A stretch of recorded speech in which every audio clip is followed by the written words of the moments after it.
Здравствуйте, в студии Кристина Якупова. Предлагаем вашему вниманию брифинг по эпидобстановке. Узнаем, сколько человек заразилось коронавирусом в Якутии за минувшие сутки и мерах против инфекции. Ольга Валерьевна, здравствуйте. Расскажите, пожалуйста, об эпидобстановке на сегодняшний день в республике. Добрый день, уважаемые жители Республики Саха-Якутия. Санитарно-эпидемиологическая обстановка в республике остается напряженным. По данным Управления Роспотребнадзора, по Якутии зарегистрировано 287 новых случаев новой коронавирусной инфекции. При этом 143 случая зарегистрировано в столице нашей республики, городе Якутске. В Алданском, Мегино-Кангаласском, Мирнинском и Хангаласском улусе зарегистрировано, по мнению оперативного штаба, высокое количество случаев, по 15 случаев, в связи с чем даны соответствующие установки Мегино-Кангаласским, Хангаласским, Алданским и Мирнинским оперативным штабам по усилению контрольной деятельности за соблюдением мер, определенных указом главы республики. 13 случаев зарегистрировано в Нюрбинском улусе, 12 в Нирингринском, 9 в Оленёкском, Вилюйском и Амиконском по 8 случаев. От 1 до 7 случаев зарегистрировано в 10 районах республики. На настоящий момент оперштаб отмечает, что наиболее сложной санитарно-эпидемиологической обстановкой является обстановка в Алекминском, Амиконском, Мегино-Кангаласском, Нюрбинском, Намском и Хангаласских районах. Соответственно, оказание медицинской помощи и соблюдение норм санитарно-эпидемиологического характера в этих районах, помимо оперативных штабов районов, находится на контроле у Республиканского оперативного штаба.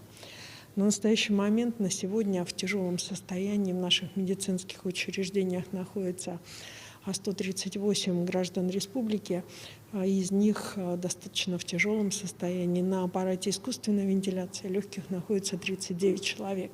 Необходимо обратить внимание, что все медицинские учреждения районов республики и улусов оснащены аппаратом искусственной вентиляции легких и оказывается медицинская помощь во всех районах республики. В республике продолжается вакцинация. Первую вакцину получили 432 288 тысяч человек, что составляет 63% от взрослого населения республики. Необходимо обратить внимание, что глава республики ставит основной задачей осуществления, в том числе и ревакцинации граждан республики. На сегодня ревакцинацию получили 41 149 человек. Мы считаем, что и Министерство здравоохранения, как Российской Федерации, и известные эпидемиологи считают, что и признанные эпидемиологи, профессионалы считают, что ревакцинация сегодня должна осуществляться непосредственно в кратчайшие сроки для тех, кто ревакцинировался, порядка 6, тех, кто вакцинировался 6 месяцев назад. Первую вакцину в целом по республике из граждан 60 лет получило 83 576 человек.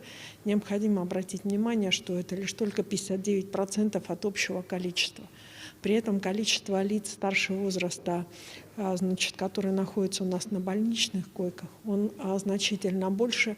И в основном это все невакцинированные граждане республики. В связи с чем я призываю все-таки граждан республики как старшего возраста, так и граждан республики, которые имеют матерей, отцов, дедов, и, соответственно, старших братьев и сестер пройти все-таки процедуру вакцинации, особенно если они имеют ослабленное здоровье.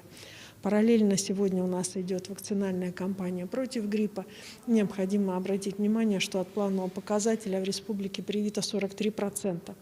Само по себе, если в прошлые санитарно-эпидемиологический сезон грипп не циркулировал на территории республики, мы прошли значительно мягче. Еще раз обращаю внимание на все-таки недопустимость распространения возможного микса гриппа и новой коронавирусной инфекции и призываю всех прийти в том числе и на вакцинацию от гриппа. Сегодня от гриппа привито у нас 52% от детей, 113 тысяч детей, которые живут на территории республики. Уважаемые жители Республики Саха-Якутия, с понедельника действуют ограничения, связанные с посещением ряда учреждений, организаций, в том числе в каждом городе и районе республики, только через лиц, которые непосредственно переболели или получили вакцину при наличии соответствующего QR-кода. Обращаем внимание на безукоснительное соблюдение указа главы республики в данном направлении, потому что это дает возможность прежде всего нам с вами снижать и темпы прироста заболевания на территории нашей республики, ну и охранять тех, кто в силу определенных обстоятельств не может получить вакцину, так как имеет соответствующий медицинский отвод. Спасибо большое. Это был брифинг оперативного штаба по эпидобстановке, а мы идем далее и переходим к выпуску новостей. И вот его главные темы. Переправа по маршруту Жатай-Тихтюр-Жатай временно приостановлена. Более 1500 тонн промышленных отходов собрали в Арктике в этом году. Якутянам напоминают о необходимости оплатить имущественные налоги до 1 декабря. Перевозки автотранспорта через реку Лену по маршруту Жатай-Тихтюр-Жатай временно приостановлены. Это связано с активным ледоставом, который наблюдается сегодня. Работа переправы в штатном режиме возобновится с завтрашнего дня. Подробную информацию можно узнать по телефону, который вы видите на своих экранах. Участники проекта «Чистая Арктика» собрали более 1500 тонн отходов в арктической зоне страны в текущем году. В акции приняли участие более 2000 человек. Более 3000 добровольцев отправили заявки на участие в следующем году. Как отметил глава Минвостокразвития России Алексей Чекунков, в числе приоритетных направлений арктической повестки очистка территории от уже накопленных в нем опасных следов хозяйственной деятельности, объем которых оценивается в миллионы тонн. По его словам, необходимы системные решения, которые обеспечат переработку или повторное использование емкостей и материалов, задействованных при поставках в Арктику грузов жизнеобеспечения в рамках северного завоза. Никакая пандемия не может помешать сбору с граждан имущественных налогов за прошлый год. Последний срок уплаты по ним наступает ровно через 20 дней, 1 декабря.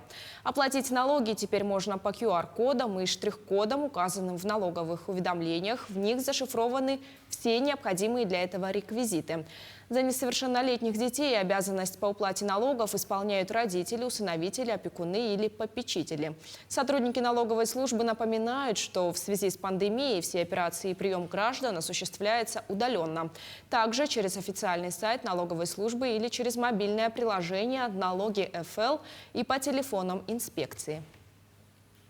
Рассылка налоговых уведомлений для уплаты таких налогов производится уже с сентября этого года. Всего направлено 514 тысяч таких уведомлений. В этом году мы платим налоги за прошедший 2020 год. Срок уплаты налогов до 1 декабря этого года. Из 937 тысяч налогоплательщиков 684 произведены расчеты налогов на сумму более 1 миллиона рублей. И количество льготников в этом году составило 227 тысяч человек. В ближайшие дни в Алекминском районе официально будет введен в эксплуатацию участок дороги после ремонта в рамках национального проекта «Безопасные и качественные дороги». Елена Фаст с подробностями. В это время участок дороги в сторону Первого Нерюктянинска не столь оживлен. Издалека слышно шум грейдера. Идет очистка полотна. За тяжелой машиной тянется ровный чистый след. В эти дни здесь работает комиссия по приемке участка дороги после ремонта. В этом году у нас ремонтные работы проводились на участке основной дороги. У нас километр 666-676. Это мы в марте месяце этого года заключили государственный контракт с ООО «Дороги Алекмы». Переходной тип покрытия. Протяженность участка 10 километров. Предусмотрены сигнальные столбики, водоотведение, установка знаков. Все в соответствии с требованиями программы в данной 5-й категории дороги. На сегодняшний день работы практически прекращены. Так, уборка, можно сказать, производственных площадей уже у нас идет. На данном участке у нас уложено 5 дополнительно гофрированных водопроводных труб для осушения скопившихся вод и водоотведений, для того, чтобы дорога стояла и работала. 5 дополнительно? То есть, 5 дополнительных и около 12 существующих. По национальной программе «Безопасные и качественные дороги» в Алекминском районе с 2019 года введено несколько участков. Есть планы и на следующий год. По планам в следующем году у нас вот сейчас на стадии торгов участок 676, 677 плюс 800 и 661, 666. Это у нас 6,8 километров переходного типа покрытия. Ну и в планах у нас продолжение бетонирования внутри города Алекминска. Вот, начать работы. То есть, если мы говорим по бетонированию города Алекминска, это по протяжению всей дороги у нас? Это не по всей протяжении, а именно в черте города Алекминска. Это у нас порядка 7 километров. Елена Фаст, Максим Копылов, Алекминск. Продолжается перевозка грубого корма крупного рогатого скота извне региона. На сегодняшний день в республику завезено более 5000 тонн сена недостающим хозяйствам. Это составляет 50% от запланированного объема. Так, в Тампонский улус завезено более 700 тонн, усть-алданские хозяйства получили 1200 тонн, в Чурапче доставлено более 3200 тонн сена, в Намце завезено более 600 тонн. Также идет перевозка грубого корма внутри и между улусами. На данный момент между районами завезено 42 тонны. Извне улусов более 680 тонн сена. Плановая перевозка извне республики в этот сезон планировалась порядка 10 тысяч тонн грубых кормов, то есть сена. Из них мы на данное время, сентябрь-октябрь, завезли порядка 5 тысяч, уже половину.